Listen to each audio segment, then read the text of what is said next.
Originally released in 2006 for the Xbox 360 and re-released 10 years later for the PS4, Xbox One, and PC, which I'm playing on by the way. Dead Rising takes the basic mechanics of Resident Evil and replaces the atmospheric horror that we've come to know and love to a more sillier and action-focused story and gameplay.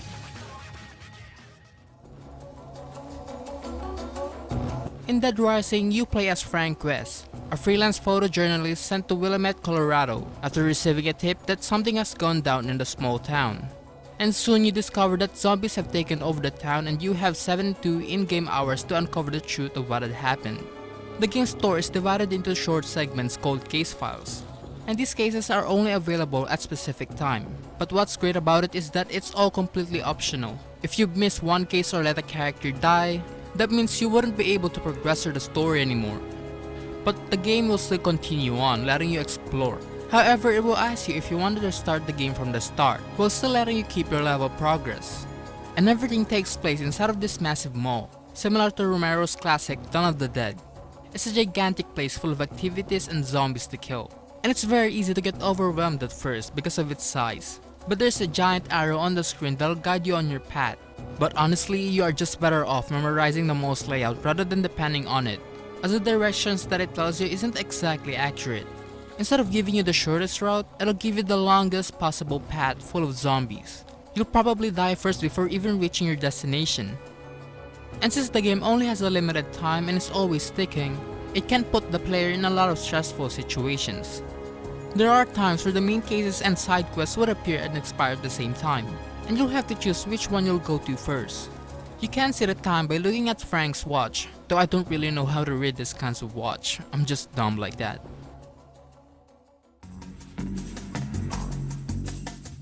While Dead Rising may look like a simple action zombie game on the outside, playing it is actually a lot more complex than that. While it may not be clear at first, you'll soon discover that this isn't just about killing zombies.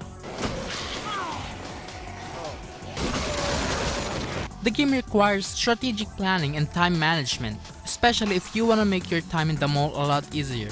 And trust me, you'll want to. At its core, Dead Rising is just like Resident Evil, but less horror-y and more goofier. It has the same basic mechanics that shapes Resident Evil. The limited inventory, only being able to save in specific locations, long backtracking, and the obvious zombies. But one thing that is unique about it is the leveling system.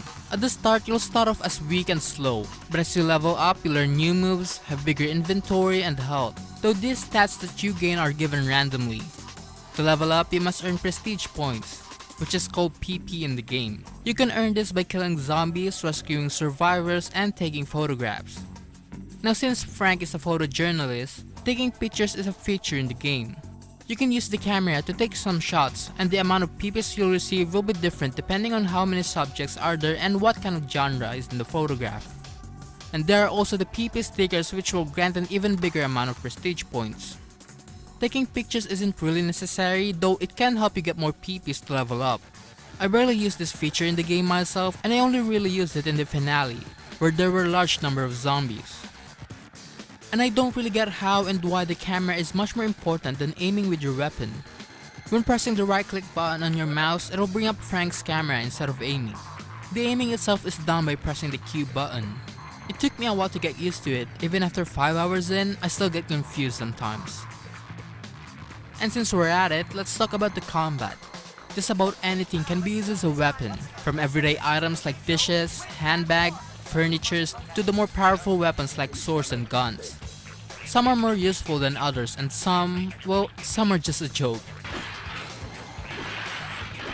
But of course, with the sheer amount of weapons, they've had to find a way to balance it.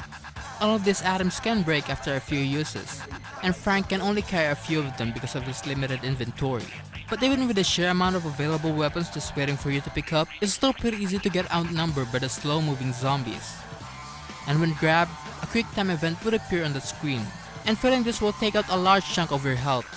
While for the most part it's a pretty easy QTE, there are some instances where the game would give you 3 QTEs at the same time, and it's almost impossible if you're not quick enough. It feels very cheap and unnecessarily punishing. Aside from the zombies, there are also other enemies that you'll encounter throughout the game, and they are called the psychopaths, and they serve as the game's bosses. Unlike the slow-moving zombies, the psychos are fast, smart, and armed. If you're not careful, then they could easily beat the hell out of you. These boss fights are quite difficult, especially on the lower levels, as you can easily die because of their stun-lock attacks and unavoidable gunshots. The boss fights are basically just you looking for their exploits and abusing it until they die. It's not very fun.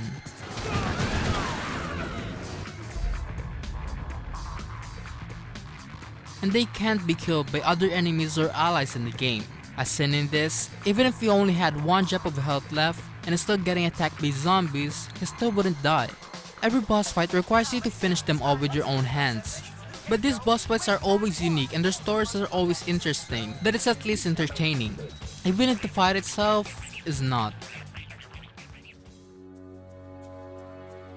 Otis will call Frank to let him know about the available scoops in the mall, though sometimes he would call in the worst time possible, when you're in a boss fight or in a place where you're surrounded by zombies.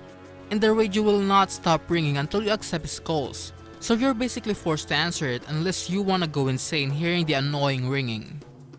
And if you accept his calls, you're basically vulnerable. You have no control of yourself, which means the zombies could easily grab and attack you. And if they do, it also means that the calls would get interrupted, which also means that you have to reread the entire message from the start, this time even longer with the additional lecture by Otis because you interrupted him. So fun! One of the reasons why Otis will keep on bugging you is that he'll let you know if he sees a survivor in his monitor. Some of them are hiding inside of some stores while some are captured by the psychopaths themselves, and it's up to you to save them. After rescuing the survivors, you must escort them back to the safe house, but it's not going to be an easy walk, thanks to their frustratingly dumb AI. You can't call them or give them directions, but they still wouldn't follow you unless you stay close to them. And if one of the survivors is getting attacked, the others will just stand there and watch them die. Meanwhile, the one that is getting attacked will keep on shouting your name until you help them. You can give them weapons to be able to defend themselves, but it's almost entirely useless and will only slow you down. Not to mention that they could easily kill you with it. You can save one survivor at a time to lessen the stress, but because of the time limit, the best course of action would be to save them all at the same time. But in exchange for the conserved time is your real life sanity. Dealing with the survivors is one of the most painful and frustrating thing I've ever experienced in a game. Escorting them alone can take about 10 to 15 minutes, and it gets worse later in the game, when escorting them is now a requirement. You won't be able to command them around anymore, and you'll just stand there waiting for them to stop attacking every single zombie that they see. It sure makes you wonder how did they even manage to wear their own clothes.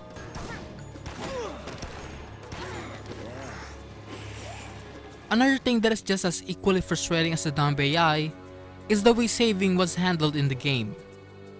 You can only save by sleeping on the couch in the security room, or by going to the bathrooms which are located on the edge of the mall, which can easily be missed. The game will only autosave if you finish an entire case, and sometimes this doesn't even happen. So if you haven't saved and die, well then good luck redoing everything all over again, as the time that you've spent playing without saving is all wasted. So if you haven't saved and die, well then good luck redoing everything all over again, as the time that you've spent playing without saving is all wasted. I was playing the game continuously for 2.5 hours, and I was doing good, until Otis called me in the middle of a horde which killed me. That's 2.5 hours I'm never getting back. It's designed similar to the classic Resident Evil games, but it's unnecessarily punishing, as you have to backtrack in a very long way just to be able to save.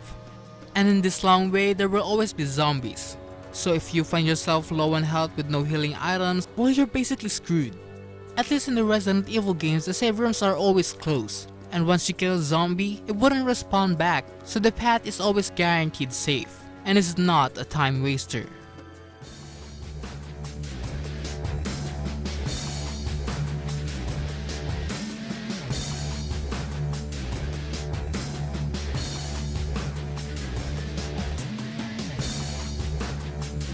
Dead Rising is not very friendly to newcomers. To be honest, it took me 9 hours in to finally enjoy the game, and that was when it was finally about to end.